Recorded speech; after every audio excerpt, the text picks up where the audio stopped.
मोदी आने वाले मोदी आने वाले मोदी मोदी मोदी मोदी मोदी मोदी मोदी जी बाजार पर घेर ले आज आनंद नीले मोदी मोदी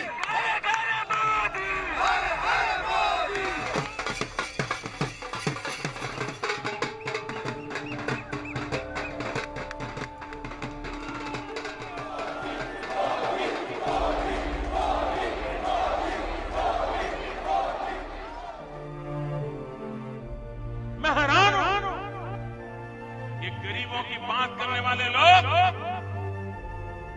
खुलेआम बोल रहे हैं कि चाय बेचने वाला प्रधानमंत्री बन सकता है क्या? साल 1950 देश को आजाद हुए 3 साल हुए थे। नए भारत की नींव पड़ रही थी, नए दौर की शुरुआत हो रही थी। इन्हीं दिनों आज के गुजरात के कस्बे वडनगर में नरेंद्र मोदी का जन्म हुआ। दिन था 17 सितंबर 1950। लेकिन जो नरेंद्र मोदी आज हमें दिखाई देते हैं, उनकी असली शुरुआत उनके जन्म से 8 साल बाद हुई, जब उन्होंने वडनगर रेलवे स्टेशन पर पहली बार कदम रखा।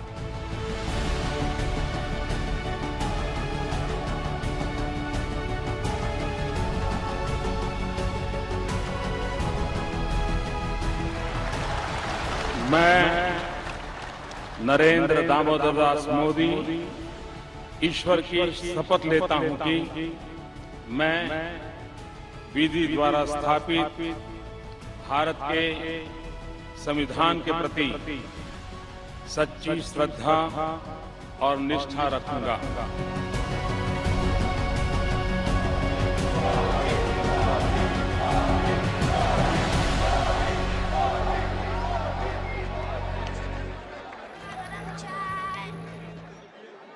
गांधीनगर से 80 किलोमीटर दूर पूर्वी गुजरात का एक छोटा सा कस्बा है वडनगर। करीब 56 साल पहले वडनगर के रेलवे स्टेशन पर दामोदर दास मोदी की एक छोटी सी चाय की दुकान थी। उन दिनों 7 साल का नरेंद्र भी सुबह सवेरे रेलवे स्टेशन पहुंच जाया करता था। नरेंद्र के पिता चाय बनाते और वो चाय की केतली हाथ में लिए प्लेटफॉर्म पर दौड़ दौड़ कर चाय बेचता था। उन दिनों वडनगर का रेलवे स्टेशन बहुत छोटा सा हुआ करता था और वहां से दिन में सिर्फ 2 बार ही रेलगाड़ी गुजरती थी।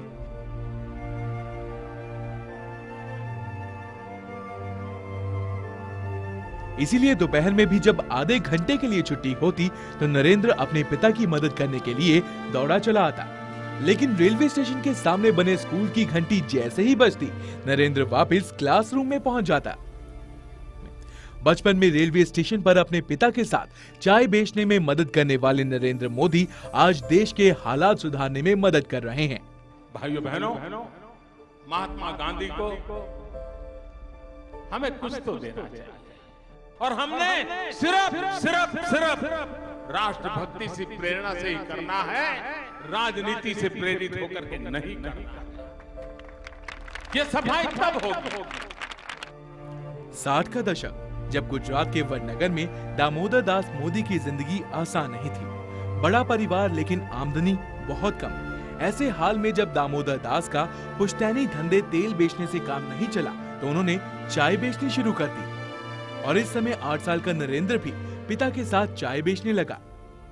और इस दौरान नरेंद्र ने एक बड़ा सबक सीखा और वो सबक था दुनियादारी का।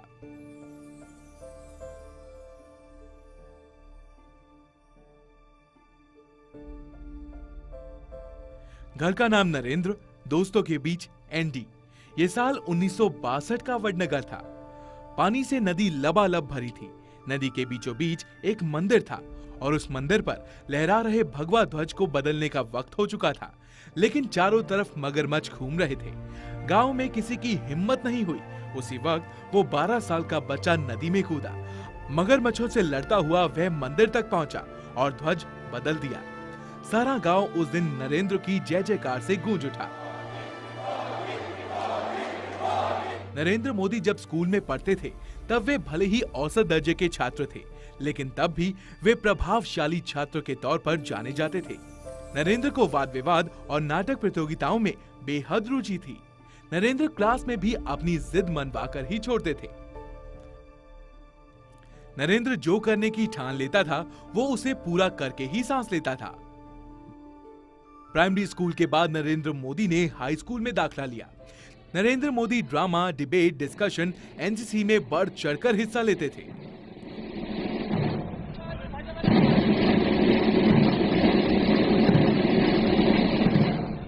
यही नहीं, नरेंद्र मोदी आरएसएस से भी छोटी उम्र से ही जुड़ गए थे। स्कूल के बाद नरेंद्र मोदी आरएसएस की शाखा में चले जाते।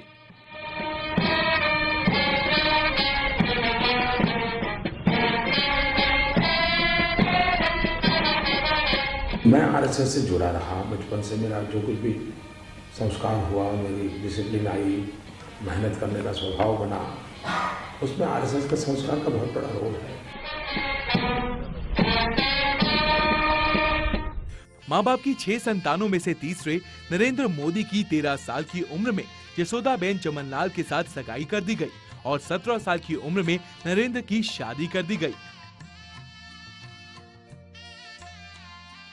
और फिर नरेंद्र का मन शादी में नहीं लगा और नरेंद्र ने घर त्याग दिया। और इसके बाद वो कहाँ गए ये कोई नहीं जानता। खुद नरेंद्र मोदी की माने तो वो इन 3 सालों में हिमालय चले गए थे। आरएसएस में ही नरेंद्र मोदी ने मैनेजमेंट और राजनीति के गुर सीखे और इसी आरएसएस ने नरेंद्र मोदी को एक राजनीतिक नेता के तौर पर तैयार किया। साल 1973 में कॉलेज मेस का बिल बढ़ने के विरोध में छात्रों का आंदोलन सड़क पर आ गया और इस आंदोलन ने विकराल रूप धारण कर लिया। गुजरात के 40 शहरों में कर्फ्यू लगा दिया गया। हजारों की संख्या में सेना को तैनात करना पड़ा। नवनिर्माण का आंदोलन जोरों पर था। नवनिर्माण के आंदोलन में गुजरात का जनसंघ भी शामिल था और उस वक्त नरेंद्र जनसंघ के स्टूडेंट विंग एबीवीपी के इंचार्ज थे। और फिर नरेंद्र भी नवनिर्माण आंदोलन का हिस्सा बने। जब केंद्र में जनता पार्टी की सरकार गिर गई तो संघ भी खत्म कर दिया गया और 1980 में वजूद में आई बीजेपी और गुजरात में बीजेपी तरक्की करने लगी। बीजेपी की तरक्की के साथ ही नरेंद्र की भी तरक्की हुई और 7 अक्टूबर 2001 को नरेंद्र मोदी बन गए मुख्यमंत्री नरेंद्र मोदी।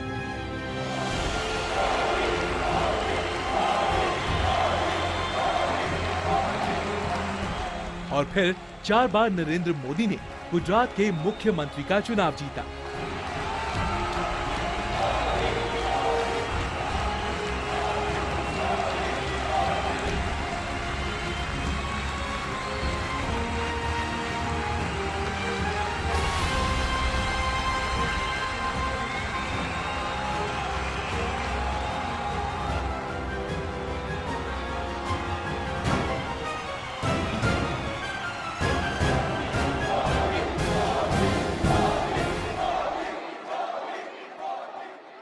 नरेंद्र मोदी के बारे में एक ज्योतिषी ने पहले ही बता दिया था कि बड़ा होकर ये बालक या तो कोई बड़ा संत या फिर कोई बड़ा नेता बनेगा और ज्योतिषी की कही वाणी सच साबित हुई। नरेंद्र मोदी अपनी मेहनत और कठोर तप के बाद 26 मई 2014 को मुख्यमंत्री नरेंद्र मोदी से बने प्रधानमंत्री नरेंद्र मोदी।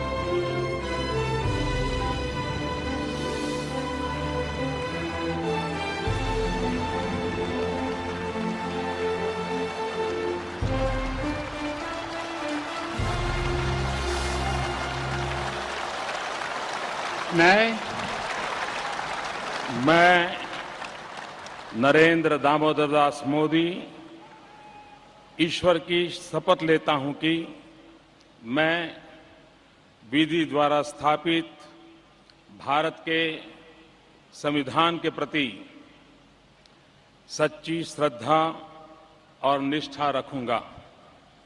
मैं भारत की प्रभुता और अखंडता का अक्षुण्ण रखूंगा। मैं संघ के प्रधानमंत्री के रूप में अपने कर्तव्यों का श्रद्धापूर्वक और शुद्ध अंतःकरण से निर्वहन करूंगा तथा मैं भय या पक्षपात, अनुराग या द्वेष के बिना सभी प्रकार के लोगों के प्रति संविधान और विधि के अनुसार न्याय करूंगा। मैं नरेंद्र दामोदर दास मोदी ईश्वर की शपथ लेता हूं कि जो विषय संघ के प्रधानमंत्री के रूप में मेरे विचार के लिए लाया जाएगा अथवा मुझे ज्ञात होगा, उसे किसी व्यक्ति या व्यक्तियों को तब के सिवाय जबकि प्रधानमंत्री के रूप में अपने कर्तव्यों के सम्यक निर्वहन के लिए ऐसा करना अपेक्षित हो, मैं प्रत्यक्ष अथवा अप्रत्यक्ष रूप से संसूचित या प्रकट नहीं करूंगा।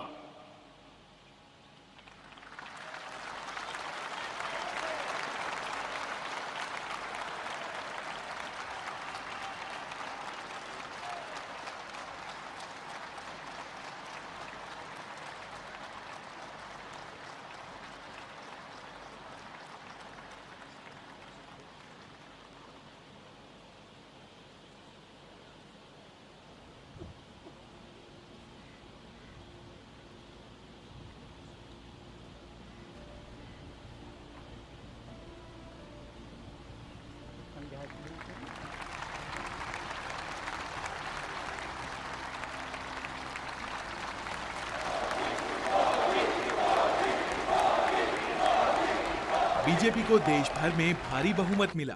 बीजेपी ने 272 सीटों से जीत हासिल की और नरेंद्र मोदी बन गए देश के प्रधानमंत्री। नरेंद्र मोदी के हाथ में देश की कमान आ गई और लोगों की जुबान पर मोदी। लोगों को अपने भाषण से दीवाना कर देने वाले नरेंद्र मोदी। भाइयों बहनों, हमें गरीबी क्या होती है वो देखने के लिए जाना नहीं पड़ता है, क्योंकि हमने बचपन गरीबी में बिताया है।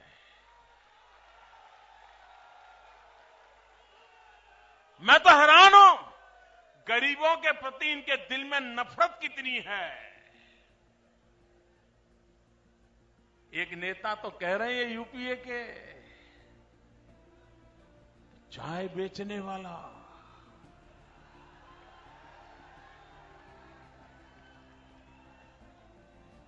भैया बहनों मुझे बताइए, चाय बेच करके मेहनत करके गुजारा करना गुनाह है क्या? पाप है क्या? ईमानदारी से मेहनत करके खड़े होना ये कलंक है क्या? मैं हैरान हूं, ये गरीबों की बात करने वाले लोग खुलेआम बोल रहे हैं कि चाय बेचने वाला प्रधानमंत्री बन सकता है क्या?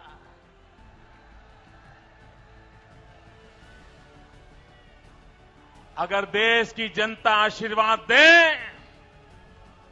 तो खेत में मजदूरी करने वाला भी प्रधानमंत्री बन सकता है।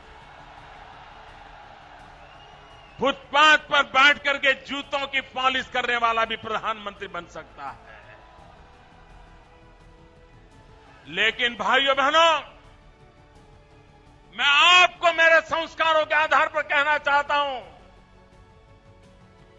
हमें चाय बेचना मंजूर है, हमें देश बेचना मंजूर नहीं है।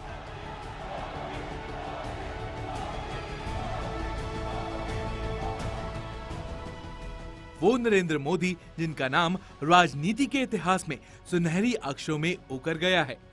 लोगों को अपने खास अंदाज से दीवाना कर देने वाले जो नरेंद्र मोदी हमें नजर आते हैं, उसके पीछे का असली नरेंद्र मोदी कैसा है? मेरी माँ अड़ोस पड़ोस के घरों में बर्तन साफ करती थी, पानी भरती थी और हमें पाला है।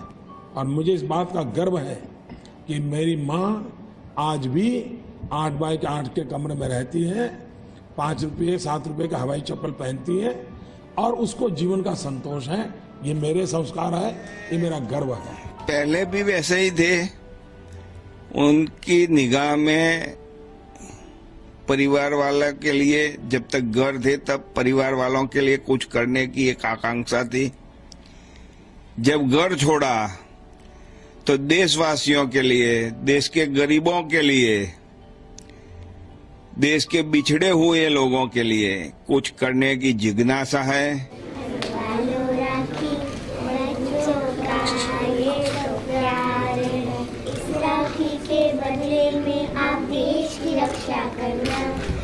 राखी के बदले में आप देश की रक्षा करना, अपने प्रधानमंत्री से ये कहने का अधिकार है।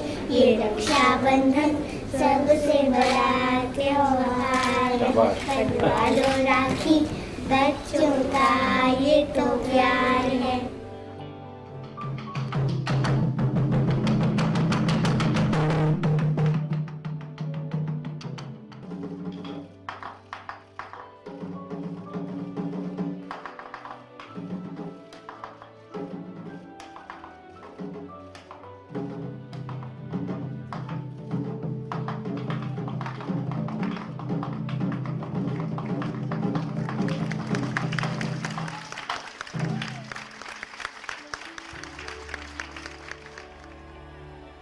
गुजरात बनाने का मतलब होता है 24 घंटे बिजली, हर गांव गली में बिजली। आप गुजरात नहीं बना सकते, इसके लिए तो 56 इंच का सीना लगता है। Prime Minister at the Central Desk. सम्मान कर, राष्ट्रीय सलाम, सलामत, साथ।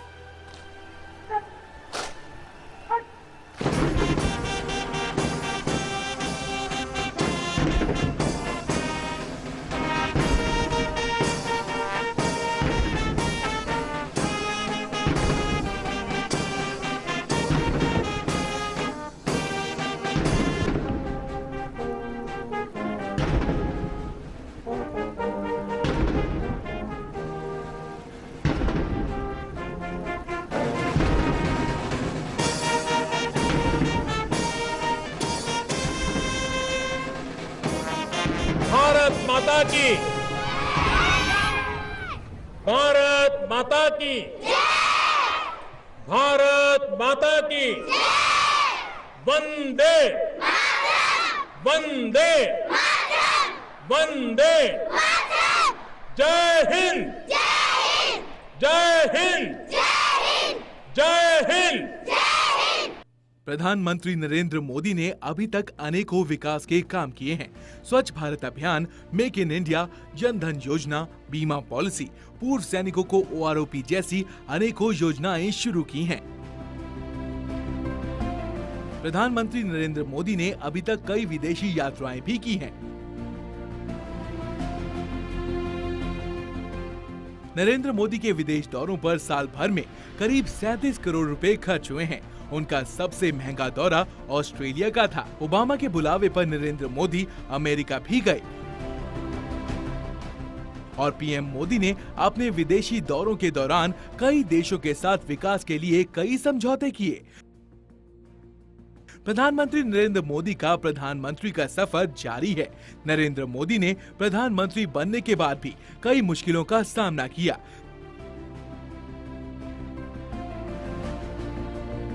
लेकिन नरेंद्र मोदी का हौसला दहाड़ते शेर जैसा है। इस सफर में पीएम मोदी ने अनेकों विरोध देखे, लेकिन जज्बा और हौसला देश को आगे ले जाने का। तो मोदी कहां रुकने वाले हैं? बस चलते जाना है और देश को आगे ले जाना है।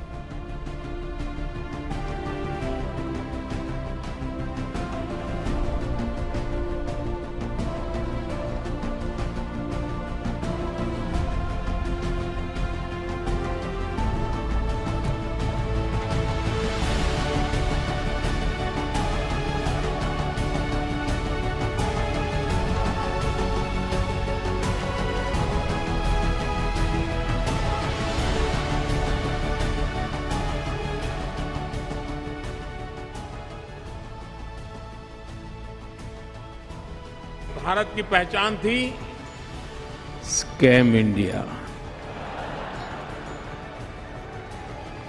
हम बनाना चाहते हैं स्किल इंडिया।